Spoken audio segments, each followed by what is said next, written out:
Last year, my husband and I went to the Tune Into Terror Halloween party hosted by D23 at the Roosevelt Hotel. The theme of this Halloween party was classic Hollywood glamour. Think the Tower of Terror. And while I do have the perfect 1930s starlet glamour gown, this is actually the society dress from Gertie's Charm Patterns, I wanted something that was a little bit more classic trick or treat. So I decided to turn this into this. This is the same basic society dress pattern. I am using a different skirt, and I did use the different sleeves, so I'm using a short sleeve, so I have an excuse to wear these gorgeous long gloves. And I have a little hidden headband in here so that I can put in some devil horns and they stay in place. So let me show you how I did it. It's very quick and easy.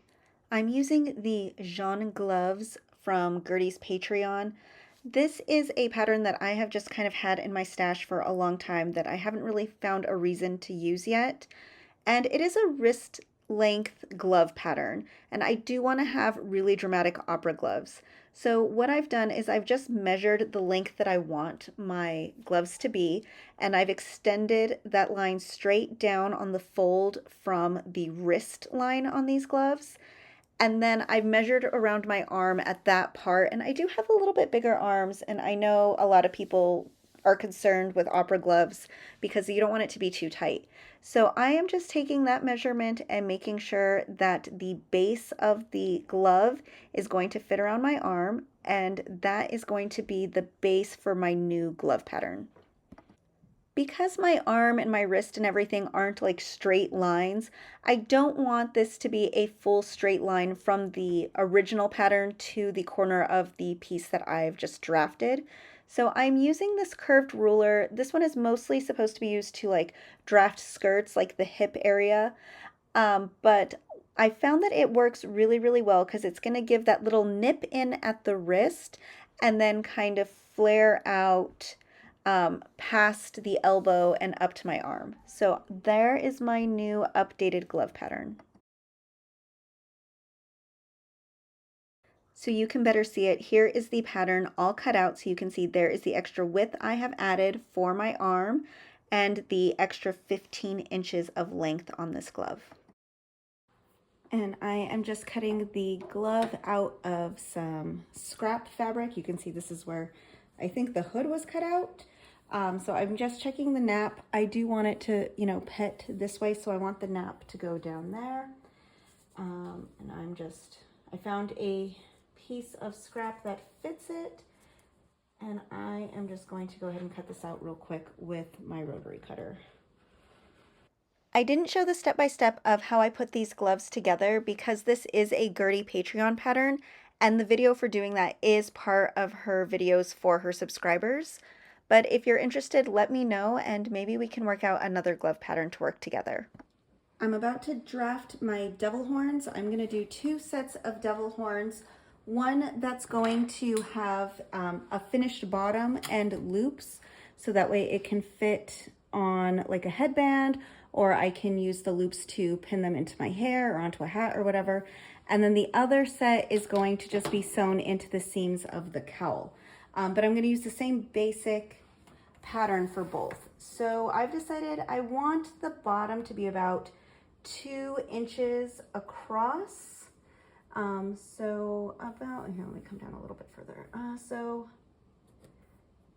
I want the actual bottom to be about 2 inches across, but then I do want there to be a 1/4 inch seam allowance on both sides. So that's gonna give us this 2.5 inches along the bottom. But then I've also decided that I want to go ahead and I want it to be kind of like a curve, right? So I don't want it to just be a straight up and down horn. And what I'm gonna do is I'm going to find that 2.5 inch mark. So here's basically where we're the outside bottom edge of our horn, and I'm gonna go out another inch, and from here I'm going to measure 3 inches up. And you're gonna see why in a second. Okay, 3 inches.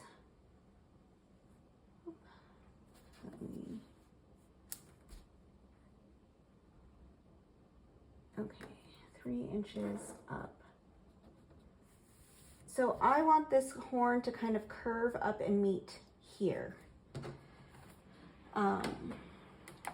So yeah. And I'm going to bring this around.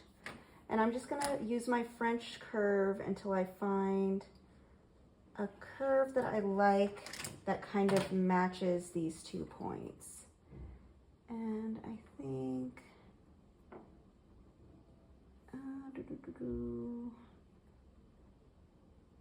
about, let me do there. And you can do this however you want. It's, you know, and you can try some different things, but I'm gonna do that, and then I'm going to come up here. And so that was my curve around there.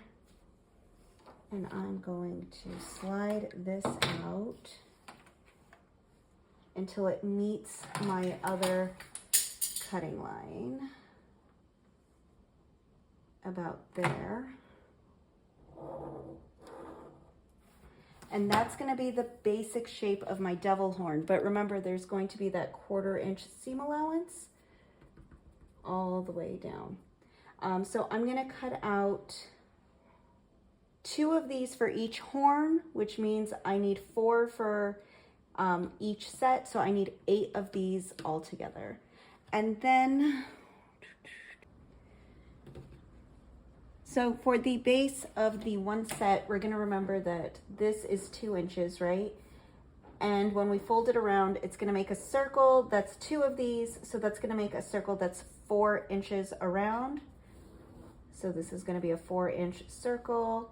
And if we remember our math, then we need, if I find the radius, which is going to be 4 divided by 2 pi, I know that's a lot of math. It's basically works out to be 5/8 of an inch, plus we need to add a 1/4 inch for seam allowance.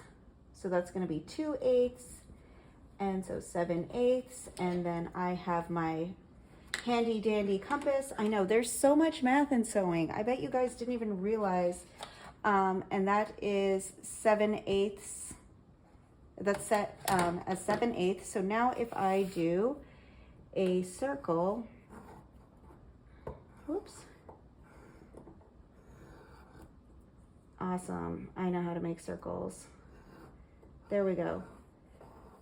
And now this will be the base of this for the set that's going to go on the headbands. So now I have my pattern pieces for my horns. For each pair of horns, you're going to use the 2 pattern pieces that we just made, and you're going to cut out 2 sets of the horn. So that's going to be 2 mirror images, 2 circles, and then 2 of these strips that are 1.5 by 3 inches long. I am taking each of my horns, remember each one is a pair, and I'm going to sew them together with a 1/4 inch seam allowance. And then once I have them all sewn, I'm going to just clip and trim all of like the edges and curves. And then that way I can flip them and fill them with poly fiber fill. Because I'm going to be flipping these inside out, I just used my pinking shears and just trimmed really close by the seam line, both sides, the inner curve and the outer curve. Yeah, you're supposed to like notch outer curves and clip inner curves before you flip them. But this is so small and it's kind of stretchy anyway. So I just use my pinking shears. It's fine. And then that way everything lays nice and flat and you don't really get like weird ripples or bunching when you flip it out. And then I just used this wooden dowel to push the point out. I want to get it as pointy as possible. You know, we are a dangerous devil. So I had cut 2 of these little strips, And I'm just going to sew them together with this 1/4 inch seam allowance, and then I will open this up and flip it right side out. I've already turned one of my tubes. I still need to do the other one. And I found for stuff that's really small and fiddly like this, I like to use this thing. So you probably have one of these in your sewing kit and you're like, what is this? So it's like a tweezer, but this thing comes up and it like locks the tweezer closed. So that way you can grab it and then you can use this to like feed fabric through other fabric, or like if your drawstring comes out, you can use this to feed the drawstring back in. So I'm gonna just pull it in. See, there's a little end. I'm going to tuck it in. Okay, it's tucked in. I'm gonna come over here, tighten it, tighten it, tighten it. And then I can just wiggle it through. And because it grabbed onto that end, I'm doing this very gently because I don't want to, there it goes. And there you go. And then I just loosen it back up and there you go. Nice and easy. And they're totally turned now. So I'm ready for my next step. I have my 2 horns, the 2 circles, and the 2 tubes that I've just flipped. If you are going to put your horns into the seam of a hat or a cowl or something like I've done here, then you're just gonna fill this with polyfill. You're gonna match your seams and then just do a basting stitch. And then from there, you can put it into your hat or however you wanna do. If you want it to be a standalone clip, you're going to partially flip this inside out. We don't want to undo that nice, beautiful point we just made. We're gonna do that. And remember, we're gonna want the strap to kind of go like this, right? So the strap is gonna go on the opposite side of the seam allowance. I know this is super, super tiny. So you're gonna get one strap on that side, and then the other end of the strap is gonna come around on the opposite side. Put another little pin in there. Okay, so now we have, this is partially flipped inside out. We have this little strap that's on the opposite sides of the seam allowance. Okay, and then we're gonna take the circle that we made and we are going to pin the circle all the way around. Oop. Okay, we wanna keep that strappy thing in place. Pin.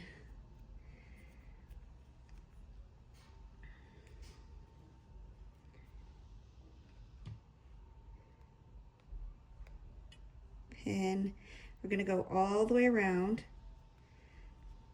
So you're gonna pin all the way around and then you're gonna sew it at a 1/4 inch seam allowance all the way around. So I just wanna make sure everything is nice and lined up, because when you're dealing with smaller seam allowances, you do wanna make sure that you're being as accurate as possible. When I sew this, I'm gonna take mine to the machine. You can definitely hand stitch it if you want, but I wanna make sure that I at least go over the seam allowance and each of the straps, which means I'm gonna have this little piece here on the edge that's gonna be open. That's what I'm gonna use to flip the whole thing out. So I'm gonna pin my second horn, and then I know it looks like a giant mess right now. You're just gonna go really, really slow, putting this under the machine at a 1/4 inch seam allowance all the way around here, leaving a little tiny bit between this little strappy tube that you made and the seam allowance. So I have my horns. you can see I have sewn around that circle, and now I can just pull them through, and then there is the horn with the little strap. I'm going to do this one as well. Oh, this one I did a little bit too tight. There it goes. And there's the little end of the horn, beautiful. Okay, so see there's the nice little enclosed bottom of the horn with a little hole. So I'm gonna just take some polyester fiberfill and fill this up. And then that way when it's nice and full and stiff, I can just do a few stitches and close up that little hole. So I'm gonna come right back. So here are the devil horns that I made. See, they're just on a little strap. These are really nice because you could put these on whatever headband you want. You could just use bobby pins to clip them in, you know, whatever you want to do. I want this to be in the hood, and I want this to be kind of hidden. So what I'm going to do is I'm going to put buttonholes in the hood that I can slide the headband into. And then that way the headband will be completely enclosed in the hood. You won't see it. And then I can always take the headband out, put it in, whatever, and I can have options. I just made a little quick tweak to the Society Dress cowl hood. So what I've done is, because I want to have places to kind of clip these in, so I need to mark 2 buttonholes. So I have marked 2 buttonholes that are 1/2 inch apart, and they are 2 inches down from the edge of the hood, because that with the seam allowance fits about where I want it to be on my head. Feel free to adjust that to whatever you want. And then this buttonhole is 3 3/4 inch away from the end of where my size is. So if you're using this size, you might want to make that adjustment. But for me, on my head, it worked out for 3 3/4 inch over from my size, and then 2 inches down. And so I'm going to have these little pairs of buttonholes that go parallel to the center seam on each side of the outside top part of the Society cowl hood. So I've put on the interfacing, and I've kind of marked the bottom of where the buttonhole needs to go. So this is the headband that I'm going to use. I just got this at the grocery store. I like this one because it's a little bit bendy, like you can kind of change the shape a little bit. So I'm going to use this headband. And this headband is 1/2 inch wide, right? But you got to figure it's also kind of thick. So what I'm going to do is I'm going to use my buttonholer foot, and I'm just using a standard 5/8 inch button. So this would make a buttonhole big enough for a 5/8 inch button, but remember that's also including like that extra little bit of seam allowance and an adjustment for this. So I figured this should be just the perfect size for a 1/2 inch headband. So I'm going to go ahead and do these buttonholes right here before I put this part of the hood together.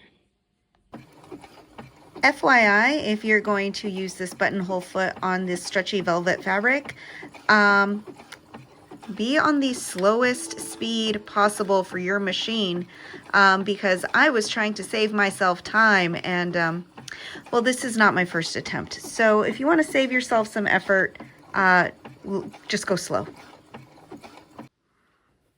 So these are my 2 sets of buttonholes that I did. This is the top front of the hood. And then on the inside, I also have these buttonholes that you can use for a barrette or a bobby pin or something to clip it to your hair. And then all I'm going to do is I'm just taking this drugstore headband and the 2 horns that I made. They're there with their little loopies.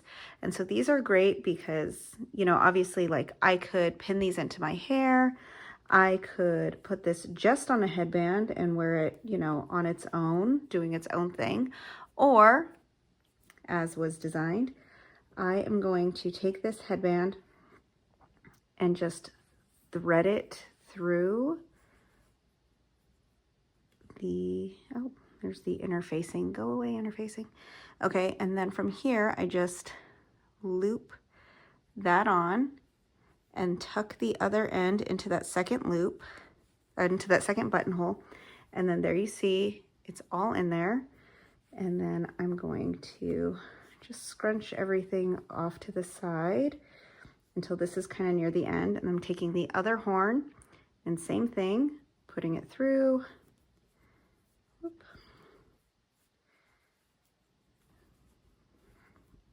Just tucking it in. And now I'm just going to shift everything around, get that center seam kind of toward the center of the headband, and just, you know, make some little adjustments, make sure everything is sitting where I want it to. But now everything is completely enclosed. So the headband is 100% inside the hood. It's in there and it's hidden. This one is also kind of nice. This headband does have a little bit of bend in it, so you can kind of mold it to your head shape. And then there you go. The other nice thing about doing it this way is, you know, I don't have to use the headband. I could just pin it into my hair. I don't have to, you know, I could pin stuff just directly onto those little buttonhole slots that I've made. So I can very easily switch this out and wear this red dress for, you know, Christmas or Valentine's Day. You know, if I put garland or roses or like a fur trim or something like that. And then that is ready for Halloween right now.